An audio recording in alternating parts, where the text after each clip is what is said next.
You want to make Utica chicken Riggies and Utica greens, two classics of the Italian-American culinary canon, hailing from a tiny little corner of upstate New York, the Utica-Rome area. I insist you try them. These are two of the best dishes that I know how to cook, two of the best dishes that I know of when it comes to just eating pleasure, and they go perfectly together. Let's get started. So these two classic dishes from that tiny little corner of upstate New York, Utica, are super, super easy to make. The key here, of course, to both of them is to embrace the hot pickled cherry pepper. A lot of people use other types of pickled peppers. I have these gorgeous little pickled Calabrian chilies. I have pepperoncino, and I have cut up cherry peppers that I'm using for them, kind of like a mix, but you want to have that flavor of that pickling liquid that comes with those hot cherry peppers. The ones from the supermarket are fine. I encourage you to use the hot ones. They're not that hot, and you're only using a couple for many, many, many portions. And I also use the liquid that comes in those peppers. So anyway, let's get started and get our Utica greens going first, which to me are, you know, one of the truly great regional Italian-American dishes that have come out of any part of the United States, full stop. And probably it's because of that finishing under the broiler with the breadcrumbs and the cheese. But I have a big head, about, I don't know, 6-8 cups here, loose pack of beautiful escarole. You can use a mixture of greens, but traditionally this is always made with beautiful escarole. I've washed it and I've dried it, and then we're ready to begin cooking as long as we have all of our other ingredients prepped. All of my different cherry peppers, my onions and garlic, some julienne prosciutto, my cheese and breadcrumbs and parsley I'll deal with later, but let's get going at the stove with our olive oil and get those greens cooking.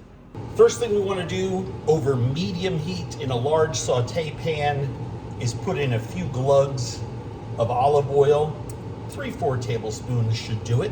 So now that the oil is nice and hot, I have my onions, my mixed cherry peppers that I've chopped up, and my garlic. Making a lot of sizzling because of the liquid from the cherry peppers, but that's really, really, really important. Now I'm going to add my prosciutto, 3 or 4 slices julienne,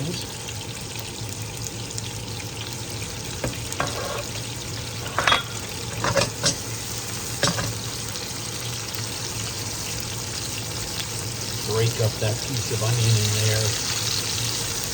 We just want this to cook evenly. We don't want to burn the garlic, but we're not in a lot of danger of that because of the liquid from everything. This is just going to cook really nicely together without burning for a couple of 90 seconds. But we want to get some good color on those before we add our greens. All right, you can see they're starting to get a little color, just a little, on those onions and peppers and all those goodies in there. That's what you're looking for. The liquid has evaporated. And now we can go in with our greens. Now these are gonna wilt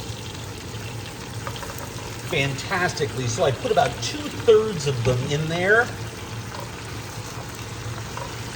They're gonna give off some liquid. It'll stop those other ingredients from browning. And I use my wooden spatula here and just pick up what's frying on the bottom. I want you to see the browning on those onions. You can see how much this is wilted.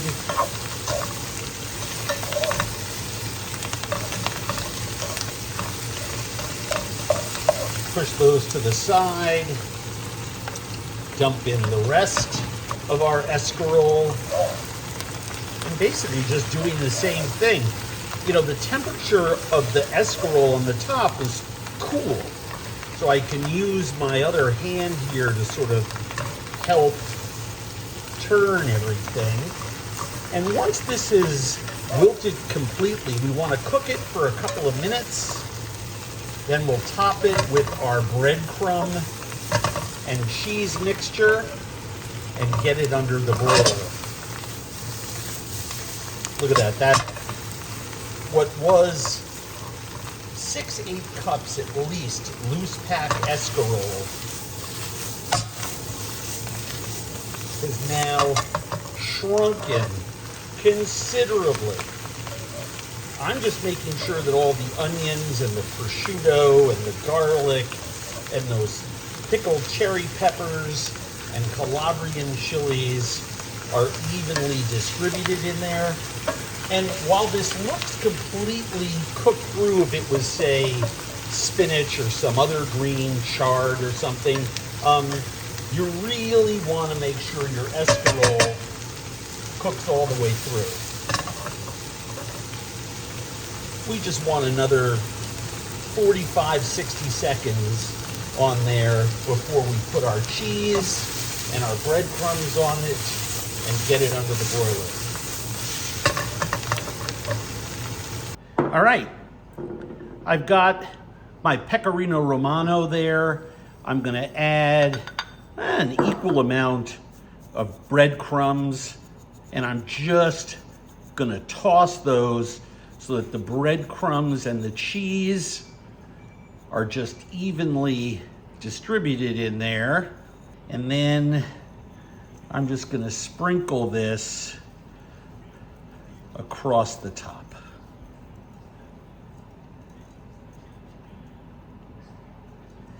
You don't want it in a thick layer, you just want it in an even layer, but it's generous. And then we'll stick this underneath the broiler right when we're about to serve the escarole with our classic Utica chicken Riggies. Chicken Riggies or Utica Riggies is a creamy, spicy, Italian-American pasta dish. Has to be made with rigatoni, has to have the pickled cherry peppers, hot pickled cherry peppers in there. It originated in the Utica, Rome area of upstate New York sometime in the 1980s. Now that does not mean that there were inspirational dishes being eaten up in that Italian-American community before then that allowed it to become blitzkrieg popular in the 1980s thanks to a culinary team at the Chesterfield restaurant, a local place that is most often associated with being the birthplace of chicken Riggies. That being said, it's now an Italian-American classic. While there are pockets of people who've eaten the dish in that area and recreated it elsewhere, and because people like me like to cook it for people like you and put it out there for all the world to see, it's being cooked all around the country. But if you ask most people outside of a 25-mile vicinity of the Utica, Rome area in upstate New York, and you say, chicken Riggies, what is that? They have no idea what you're talking about, much in the same way they don't know about the Utica greens. However, paired together, Italian-American culinary classics, despite only being 40, 45 years old. So the first thing that we want to do is get all of our mise en place together. We've got a couple of julienne onions. I have, 6, 7, 8 cremini mushrooms that I've sliced thin. Any sliced mushroom will do. A cup of tomato sauce, about a cup of heavy cream, julienne, a bell pepper. This is an orange one. It just happened to be what I had. You use red, yellow, green, whatever. About a pound and a half of julienne chicken thighs. I long ago stopped doing this with white meat chicken, although it is traditionally made with white meat chicken. I just like the moistness and the flavor that the dark meat chicken gives me. I have all of my chopped, pickled hot peppers, a lot of garlic, some chicken broth. By a lot of garlic, I mean like 4 or 5 cloves sliced. And I have oregano, basil, and paprika, about a tablespoon of each. And then, yes, black olives to finish the dish. I have had this dish in Utica where they haven't had the olives. And when I related this to someone else at another place that I ordered it, it was blasphemy. Some people like to use green olives in there. You do you. I happen to think you get enough pickled flavor from all of these pickled hot peppers. So I stick with the black olives for mine. And of course, when the time comes, we're gonna cook our rigatoni. But the first thing we need to do is get our chicken sauteing in a big pot on the stove. Big heavy pot on the stove, a few glugs of olive oil. And once that becomes aromatic and very hot, we will start browning our chicken.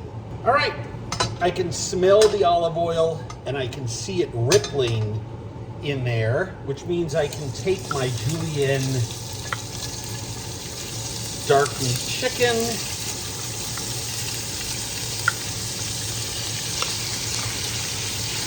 spread that around.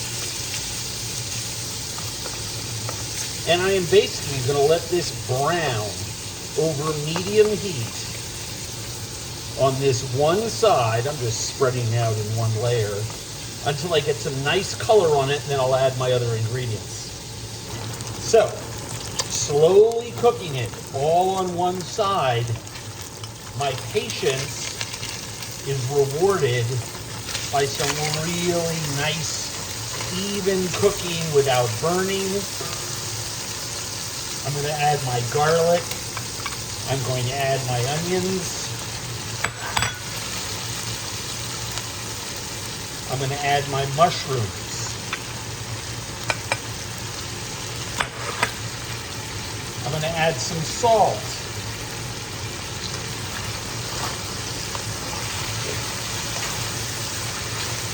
And we're going to stir this together. The fat has been rendered from the chicken. And that's really important because now these vegetables will saute in that fat. The chicken will braise in those juices before I add the other ingredients and the liquids. And we're going to let this mixture come together before we move on to the next set of ingredients. Now remember, you cannot brown in the presence of moisture. One of the reasons why I let the chicken cook for 13, 14 minutes until it was almost cooked all the way through from a color standpoint is so that it would release as much of its fat and liquid as it could. Now we've wilted the onions in that heat. The mushrooms are starting to wilt. When their liquid evaporates, because they've given off their liquid now too, that's when we will start to brown. And we're going to wait for that to happen until we add the next suite of ingredients. All right.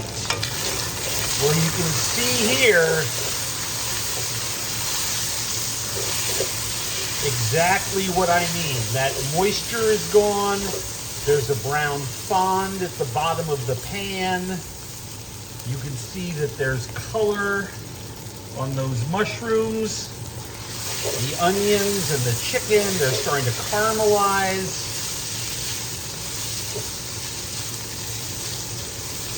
And the smell is just out of this world.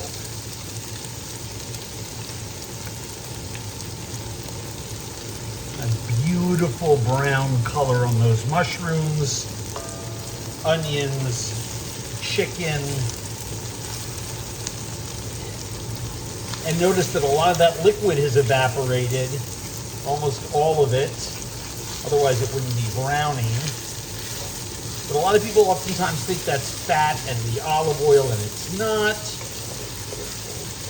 And that gorgeous brown fond at the bottom, I don't want to lose that. I don't want it to get too dark, because that's where all that flavor is. So, in with my hot peppers.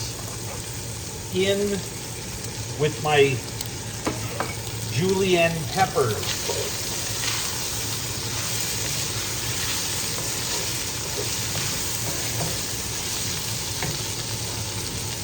In with my dried basil, oregano, and paprika.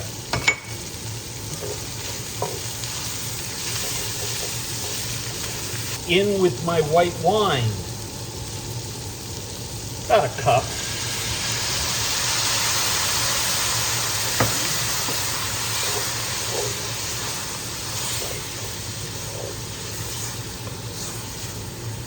That's going to take all that fond right off the bottom of the pan. And I like to add that pretty quickly, as you saw, so that, you know, that one stir and 30 seconds of cooking brings out all the flavors and the dry spices. I don't want to burn them or scorch them and have them taste bitter. And you can see that white wine is almost entirely evaporated because I have a big, giant surface at the bottom here. I'll add my 2 cups of chicken broth. I'm going to add my cup of tomato sauce. This happens to be some homemade tomato sauce. Whenever I make tomato sauce, simple marinara, I will take 2 or 3 individual cups and put them in Ziploc bags and lay them flat and freeze them. They defrost in 15 minutes on the counter that way, but oftentimes a recipe will call for a cup of tomato puree or tomato sauce, and I'd rather use my homemade stuff than stuff from a jar, but stuff from a jar is fine for a recipe like this if that's what you have. And we're going to let that reduce by about half. It takes about 20 minutes at a nice strong simmer. So when this comes to a boil, I'll lower it to maintain a simmer, cook it for 20 minutes, and then we'll go on to the next suite of ingredients. We're almost ready to eat. I hope you can see after about 15-20 minutes, depending on size of your pot and your ingredients and the heat in your pan, you can see that the sauce has reduced, the liquid has reduced, and it's got sauce consistency. It's not quite napping the spoon, right? It's not quite gravy. We're not really looking for that, but it's reduced, right? That tomato, the broth, the gelatin that's in the chicken, it's still simmering, and that's when I want to add my black olives and my heavy cream. I'm going to give this a stir. This is only going to cook for about 5 more minutes to thicken that cream, and then we'll put the cooked pasta into this sauce to let that cook. Oh, that is just chicken Riggies heaven. Now, since I'm serving these together, as this is simmering, I'm going to cook a pound of rigatoni in a nice volume of salty water, and I'm going to put our Utica greens, remember those, underneath the broiler and let them get nice and browned. The pasta is almost done. The sauce is holding and waiting for the pasta to be just tossed in that for a minute or two. And those Utica greens, look at that. I wish you could smell the breadcrumbs and the pecorino and all of those wonderful, wonderful seasonings that are in there. And by the way, those little bits of char on the escarole are just absolutely delightful. This dish alone is a great recipe. But first week of the year, let's give you 2, right? The rigatoni is a beautiful al dente. Still needs another minute or 2. So I want that minute or 2 to be in the sauce.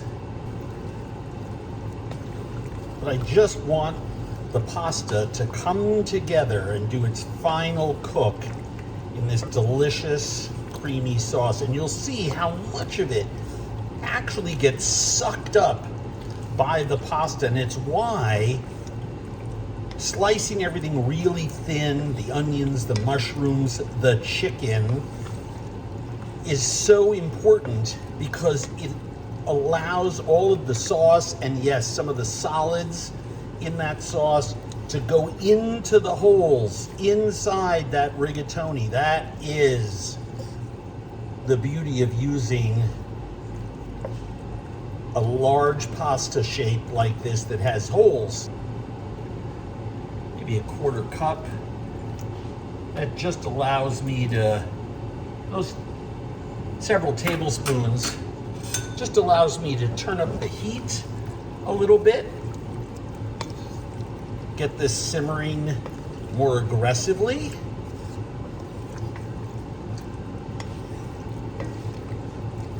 This is going to be absolutely perfect.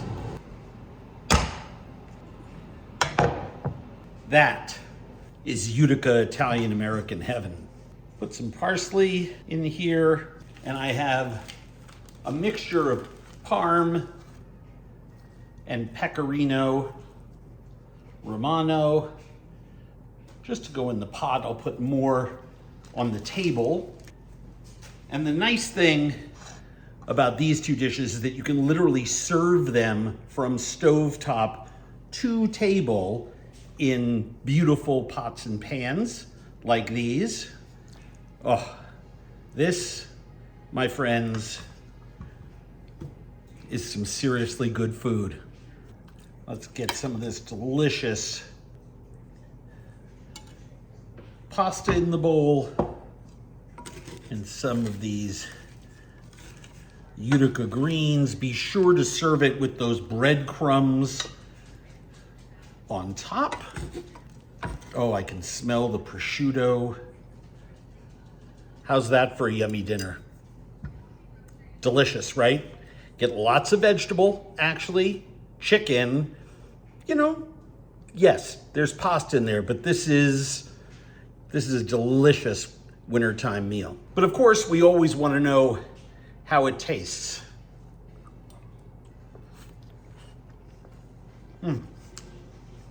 Pasta's fantastic.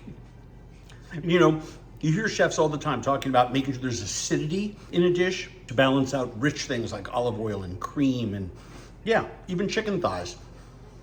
And that dish exemplifies it. That liquid from those hot cherry peppers, absolutely, absolutely nail it from an acidity standpoint. And those Utica greens,